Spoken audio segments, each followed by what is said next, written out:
What's up, everybody? Guys, the future is here! Manjaro on SSD running on Raspberry Pi. The future is here! Get out of here, man. Don't believe that guy. Well, he's not too crazy. There's a little bit of truth in what he's saying. 2 days ago, I installed Manjaro on a USB drive, plugged it into my Raspberry Pi 4. Now, keep in mind that my Raspberry Pi 4 is updated to boot from a USB device. If yours is not updated yet, you can watch one of my last videos on how to make your Raspberry Pi boot from a USB device. Long story short, the result was mind-blowing. I actually didn't expect to be impressed, but I am. If you are curious to see how to install Manjaro on a Raspberry Pi 4 running from an external USB drive, here are the steps.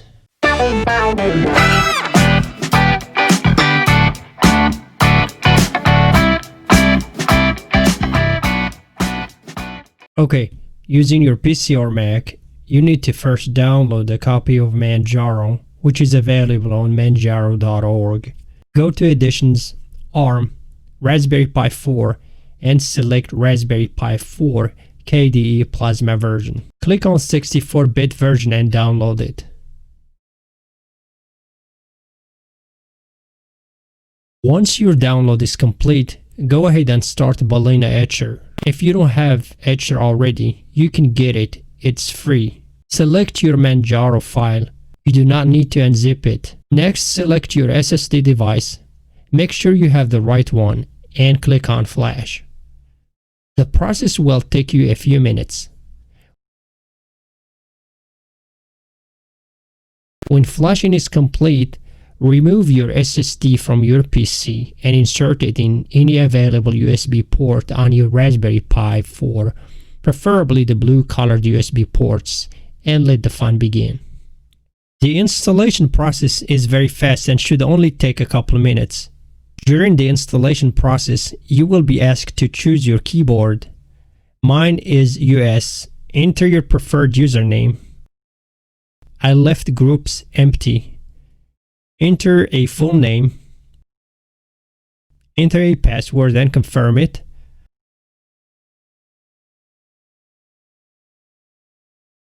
Root password and confirm it.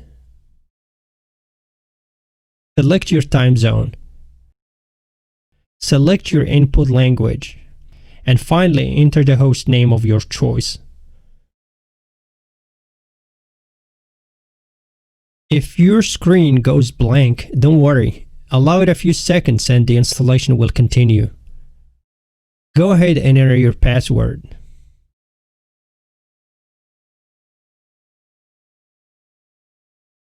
At the bottom right corner of your screen, you will get a pop-up window indicating that you need to do some updates.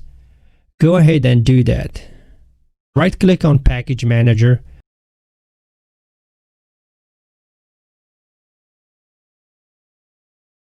Go to Updates.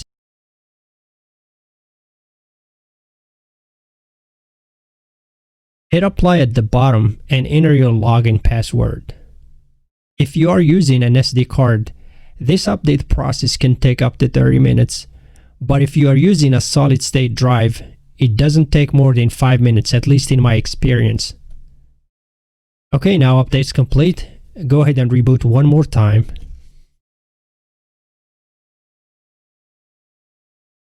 From this point on, you can install any package that you'd like.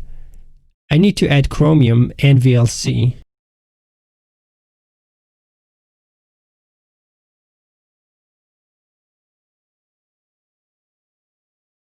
If you can't find your desired package, click on the search area on the top left and enter the package name that you would like to download.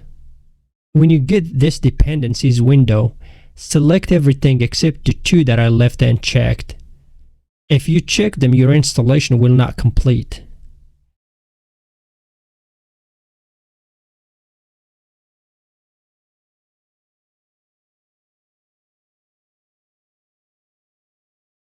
Check all the dependencies for Chromium and click Choose. Leave Genome checked. Click choose again and apply.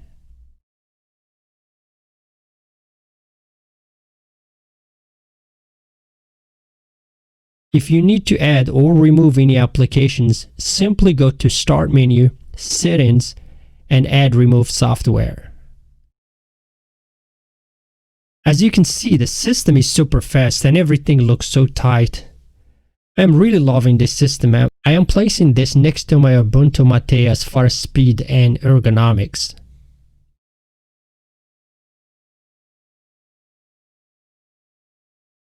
Now, as it is the tradition in my channel, we need to see how fast YouTube runs on Firefox.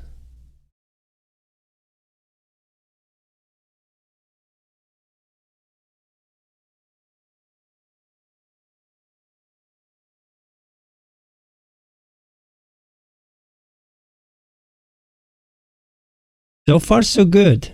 Everything moves quickly and it almost feels like a normal desktop PC. This is at 1080. There was a little bit of buffering before the video started, but after that it is moving, and if you bring it down to 720, there is usually zero buffering. Now let's check out Chromium.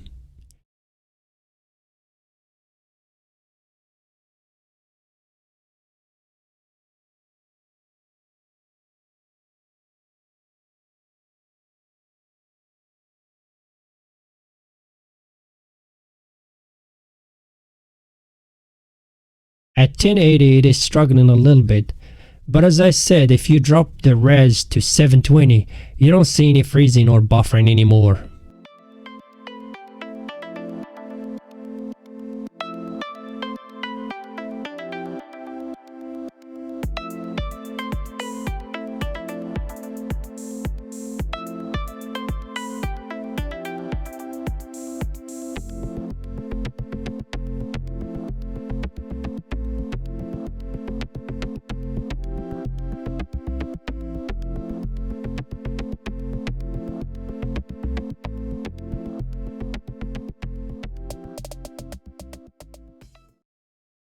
LibreOffice Writer opened up immediately.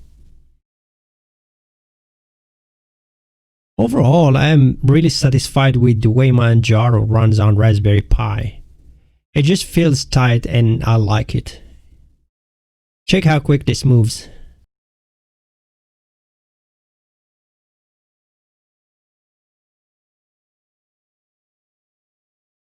Now, here's something that may surprise you.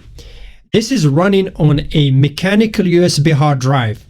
Yes, a mechanical hard drive, not an SD card and not a solid state drive. But let's see how this performs on a solid state drive.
You may not be able to tell, but I played with this for a while and there is a noticeable improvement using a solid state drive.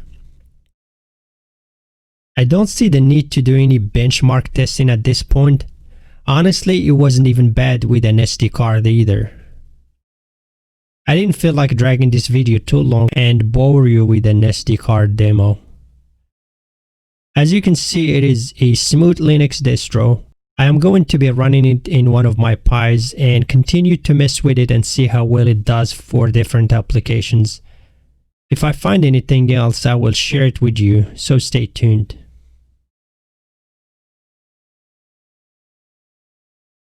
This brings us to the end of this video. If you have not subscribed yet, please do so. Don't forget to like so I can continue to provide you with simple, easy tutorials. Thank you for watching. See you in the next video.